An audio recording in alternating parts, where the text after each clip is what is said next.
Достар, мынау өткен видеодағы топ комментарий. Егер осыны болғыңыз келсе, сізде комментарий жазып кетіңіз.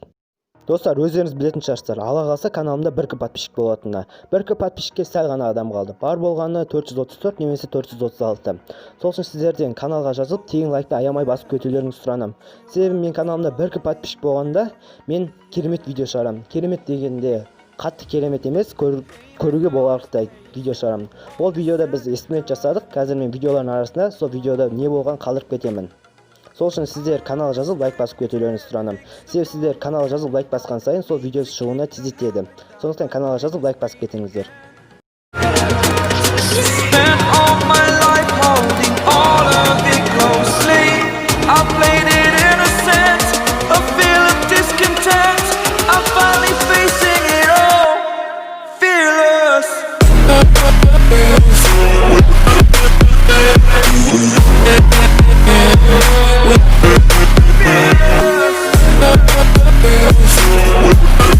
Мульт шолу. Бір күні хищник жерге кездейсоқ түсіп қалады.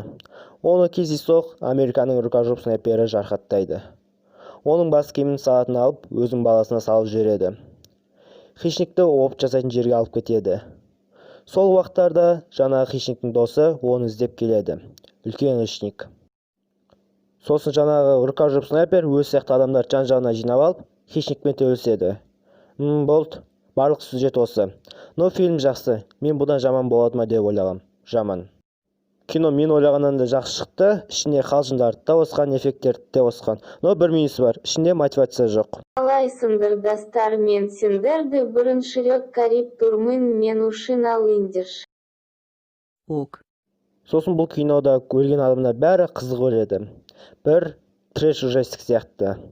Ал төбелестер жағына келсек, бұда бәрі ұнады. Но үлкен хищник сымына түсіп болған адам сияқты жүреді. Мысалы мынау сияқты. Осы киноның тағы бір минусы бұл қыз кейіпкерде. Бұл биолог, уролог, эволюционолог. Түсініксіз, ол нағып қосқанын түк пайдасы жоқ. Пайдалық парттарды айтпайды. Басында хищниктен өліп қорқып, соңында бүкіл фильм бойы артынан жүгіріп бұлай. Егер оны кесіп тастаса, фильм мүлде өзгермес еді. Жалпы фильм 6-ға татиды. Но бірінші фильм 1987 жылғына әрине жетпейді. Тіпті Шварценеггер жоқ болса да, жаңа фильмнен мен сәл болса да қызық алдым. Мек, тереңдегі құбыжық. Ерте-ертеде дәу тісі бар акула мұхиттың түбінде өмір сүріпті. Кеттен ол шкаптан шығып, адамдарға көрініп боларға. Ол общем кемелерді, киттерді, адамдарды жеді. Бірақ ол Джейсон Стэтхэмға тап болды.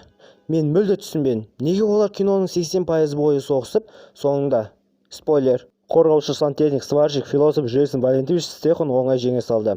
Оны әшін киноның басында акулаларға лақтыра салу керек еді. Сосын акуладан кейін хищниктерге лақтыра салса болар еді.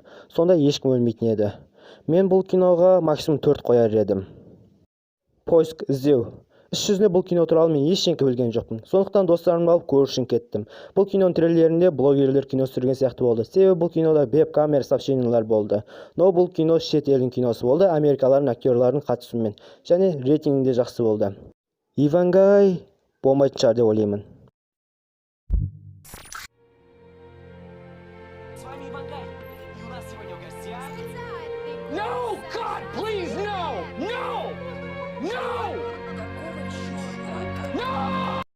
Жарайды, фильм мұнша жаман болған жоқ. Ішінде драмалары бар. Жақсы көрші әке өзінің жоғалып кеткен қызын іздейді. Но маған шын айтсам өтпеді. Мүмкін актерлер дұрыс ойнамаған шығар. Мүмкін сценарий дұрыс жазылмаған шығар. Мүмкін досым бүкіл фильм бойы қасым ұйықтап жатқаннан шығар. Болды. Не болды? Жақсы фильм екен, маған ұнады. Жалпы бұл фильм жаман емес. Бірақ мен қайттан көрмейтін шығармын. Бұл фильмге мен 4 деген баға беремін. Осымен бітті. Канал жазып лайк басып кетеміз. Келесі кездескенше.